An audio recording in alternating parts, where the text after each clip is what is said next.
जय श्री राम बंधुओं, स्वागत है आपका आपके अपने चैनल में। बंधुओं, आज मैं बहुत ही सुंदर कहानी लेकर आया हूं आपके बीच में। अगर आपको यह जानकारी पहले थी तो कमेंट के द्वारा जरूर बताएं।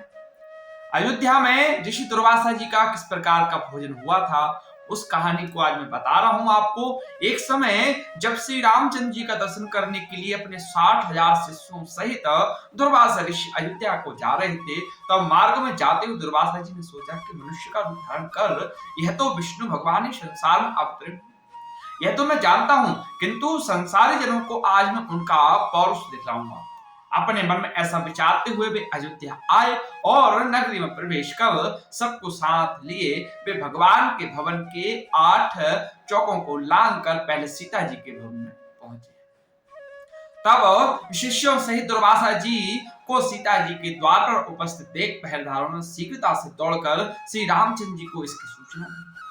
यह सुनते ही भगवान राम मुनि दुर्वासा के पास पहुंचे और प्रणाम कर सबको बड़े आदर सहित भवन के भीतर लेवा ले गए तथा बैठने के लिए सुंदर आसन दिए।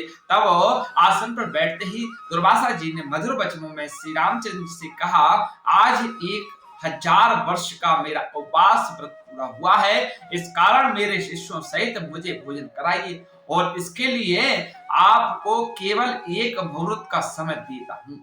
साथ ही यह भी ज्ञात रहे कि मेरा यह भोजन जल, धैनु और अग्नि की सहायता से प्रस्तुत न किए जाए। केवल एक मुहूर्त में ही मेरी इच्छा अनुसार वह भोजन जिसमें विविध प्रकार के पकवान प्रस्तुत हो मुझे प्राप्त हो। इसके अतिरिक्त यदि तुम अपने गृहस्थ धर्म की रक्षा चाहो तो शिव पूजन निमित्त मुझे ऐसे पुष्प मंगवा दो कि जैसे अब तक किसी ने देखे ना हो।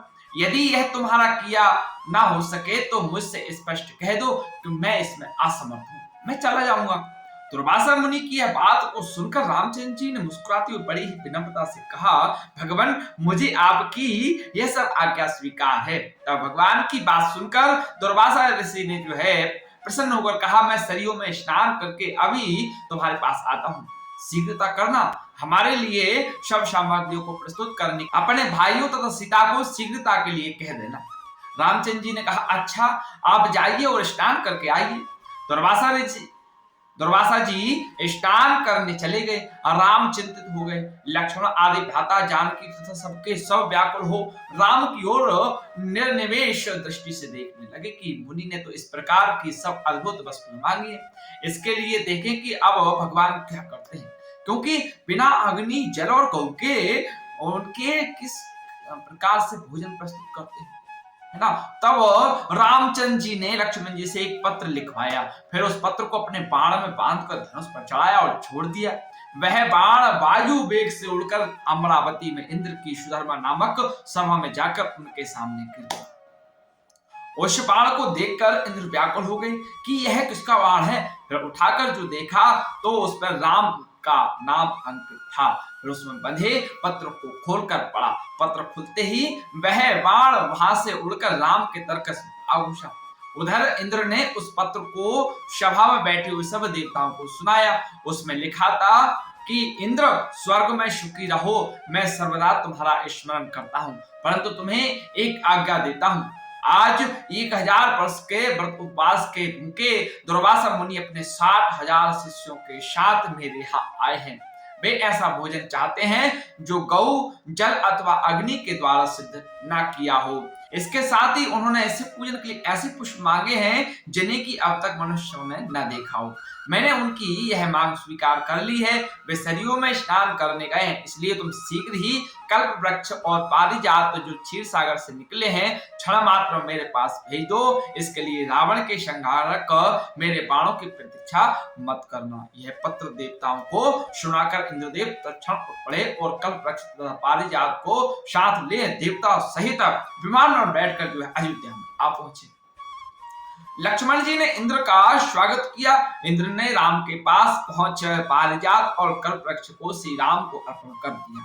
इतने ही में सरयू तट से दुर्वासा जी ने जो है अपने एक शिष्य को राम के पास भेजा कि तुम जाकर देखो कि राम इस समय क्या कर रहे हैं।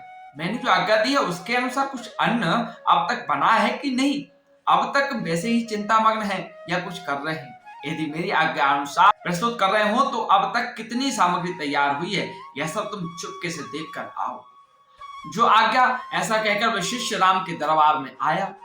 भवन में देखा तो कल्प वृक्ष और पारिजात से युक्त देवताओं की मंडली में राम विराजमान है। यह देखकर उस शिष्य ने जो शीघ्र ही दुर्वासा जी के पास जाकर यह समाचार कह सुनाया। शिष्य की बात सुनकर दुर्वासा जी का आश्चर्य हुआ। स्नान कर शिष्यों के साथ ले दुर्वासा ऋषि जो है रामचंद्र जी के सुंदर भवन में पहुंचे। दुर्वासा जी को आया देखकर देवताओं सहित राम ने उठकर उन्हें तथा उनके सब शिष्यों को बड़े आदर के साथ प्रणाम किया और उत्तम आसन पर बिठाकर सीता तथा लक्ष्मण आदि के साथ उनकी पूजा की। फिर जिन पुष्पों को मनुष्यों ने अब तक नहीं देखा था, शिव पूजा के हेतु पारिजात के उन पुष्पों को श्री राम ने दुर्वासा के समक्ष प्रस्तुत किया। उन पुष्पों को देखकर मुनि दुर्वासा जी ने एक बार तो आश्चर्य किया, किंतु मौन भाव से उन्हें ग्रहण कर शिवजी तथा अन्य देवताओं की उन पुष्पों से पूजा की। फिर उसी क्षण श्री रामचंद्र जी ने लक्ष्मण सीता आदि को जो है सब भोजन परोसने की आज्ञा दी। तब दिव्य अलंकारों से विभूषित सीता ने कल्प वृक्ष और पारिजात की पूजा कर अनेक पात्रों को लाकर उनके नीचे रख दिया और वह प्रार्थना करती हुई इस प्रकार बोली कि हे क्षीर सागर से उत्पन्न होने वाले तथा देवताओं के मनोरथों को पूर्ण करने वाले कल्प वृक्ष, आज शिष्यों सहित हमारे यहाँ आए हुए दुर्वासा जी को तुम संतुष्ट कर दो। तब सीता की इस प्रकार कहते ही कल्प वृक्ष ने पल मात्र वहां रखे हुए करोड़ों पात्रों को अनेक प्रकार की खाद्य सामग्रियों से पूर्ण कर दिया। फिर तो उन सब अन्नों को उर्मिला सहित सीता ने स्वर्ण के पात्रों में रख रख कर दुर्वासा जी के समक्ष परोस दिया। फिर तो रामचंद्र से निवेदित दुर्वासा जी ने अपने शिष्यों के साथ बड़े प्रेम से वह सब भोजन किया। फिर हाथ मुंह धोकर जो है तांबूल तथा दक्षिणा ली और आशीर्वाद देते हुए अपने मार्ग पर दुर्वासा जी जो है शिष्यों से रामचंद्र जी के अलौकिक प्रभाव का वर्णन करते हुए चले गए। अगर जानकारी आपको यह अच्छी लगी है तो वीडियो को लाइक जरूर करें।